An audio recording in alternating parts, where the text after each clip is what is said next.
இங்க இந்த கராத்தே கிளாஸ்ல ஹீரோ புதுசா ஜாயின் பண்றான். ஆனா ஃபர்ஸ்ட் நாளே இந்த டோஜோல இருக்க யாருன்னா ஒருத்தவங்களாச்சும் என்ன ஜெயிச்சிட்டீங்கன்னா உங்களுக்கு ஐபேட் பிரைஸா தரேன்னு சொல்றான். சோ இவன் ரொம்பவும் திமிரா பேசுறான்னு அங்க இருக்க எல்லாருமே போட்டி போட்டு பாக்குறாங்க. ஆனா யாராலையும் ஜெயிக்க முடியல. அப்ப இந்த பொண்ணு நாளைக்கு மட்டும் இதே இடத்துக்கு வா, சுத்தி அயோத்தியான்னு ஒரு பொண்ணு வருவா, அவகிட்ட மட்டும் நீ ஜெயிச்சு காமின்னு சொல்றாங்க. அதை கேட்ட ஹீரோ பொண்ணுங்களா நான் ஈஸியா ஜெயிச்சு காமிச்சிருன்னு சொல்லிட்டாங்க. அந்த கிளம்பிடுறான். தென் நெக்ஸ்ட் டே இவங்க ரெண்டு பேருக்கு ஃபைட் வந்து இந்த பொண்ணுமே ஈஸியா ஜெயிச்சிடறா. ஆக்சுவலா இந்த பொண்ணுமே மார்ஷல் ஆர்ட்ஸ் ரொம்பவும் சீனியரா இருப்பா. அதை பார்த்ததுமே ஹீரோக்கு இந்த பொண்ணு ரொம்பவும் பிடிச்சு போகுது.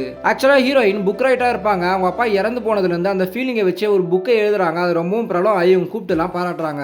தென் இன்னொரு புக் எழுதுறதுக்காக ஒரு வருஷம் இந்த ஊரை விட்டே கிளம்புறாங்க. அந்த டைம்ல ஹீரோ இந்த பொண்ணை ரொம்பவும் மிஸ் பண்றான். அப்ப இந்த பொண்ணோட ஃப்ரெண்டு கிட்ட நம்பர் எதனா கிடைக்குமான்னு கேட்டு பாக்குறான். பட் இந்த பொண்ணு மொபைல்ல யூஸ் பண்ற பழக்கமே இல்லைன்னு சொல்லிடுறாங்க. திரும்பவும் இந்த பொண்ணு ஊருக்கு வரா. அப்ப ஹீரோ இந்த பொண்ணுக்கு ஏத்த மாதிரி இம்ப்ரெஸ் பண்ற மாதிரி ஒரு பாட்டு பாடி இம்ப்ரெஸ் பண்றான். ஆக்சுவலா ஹீரோட அப்பாக்கு பெர்க்லின்ற மியூசிக் காலேஜ்ல சேரணும் தான் ரொம்ப ஆசையா இருக்கும். ஆனா அந்த எக்ஸாம்ல ஃபெயில் ஆயிடுவாரு. சோ அவரோட கனவை ஹீரோ கிட்ட சொல்றாரு. ஹீரோவும் அவங்க அப்பாவுக்காக அந்த கனவை நிறைவேற்றுறேன்னு சொல்லிட்டு சத்தியம் பண்றான். அண்ட் அதே சமயத்துல இந்த பொண்ணு கூட ஃப்ரெண்டாவே பழக ஆரம்பிக்கிறா. ஒரு நாள் இந்த பொண்ணு புக் எழுதுறதுக்காக காஷ்மீர் வரைக்கும் போயிடுறா. சோ இந்த பொண்ணை மீட் பண்ணணும்னு சொல்லிட்டு சென்னையில மியூசிக் கிளாஸ் போறேன்னு சொல்லிட்டு சண்டே ஆனா இந்த பொண்ணை பாக்கிறதுக்காக காஷ்மீர் வரைக்கும் வந்துடுறான். ஆனா ஒரு சண்டே இவன் ஹீரோயினை மீட் பண்ணாம அந்த பெர்க்லி எக்ஸாம் வருதுன்னு சொல்லிட்டு அட்டன் பண்ணிட்டு வரான். அடுத்த வாரமே இந்த பொண்ணு கிட்ட ப்ரப்போஸ் பண்ணிடுறான். இந்த பொண்ணுக்குமே இவனை ரொம்பவும் பிடிச்சிருக்கு. இருந்தாலுமே கொஞ்சம் டைம் கேட்கறா. இவனுமே ஊருக்கு வந்துடுறான். அப்பன்னு பார்த்து பெர்க்லியோட எக்ஸாம் ரிசல்ட் வருது. பார்த்தா அந்த எக்ஸாம்ல ஃபெயில் ஆயிடுறான். ரொம்பவும் ஃபீல் பண்ணி அழுவுறான். நம்ம லவ் பண்ணதான் காரணம்னு நினைக்கிறான்.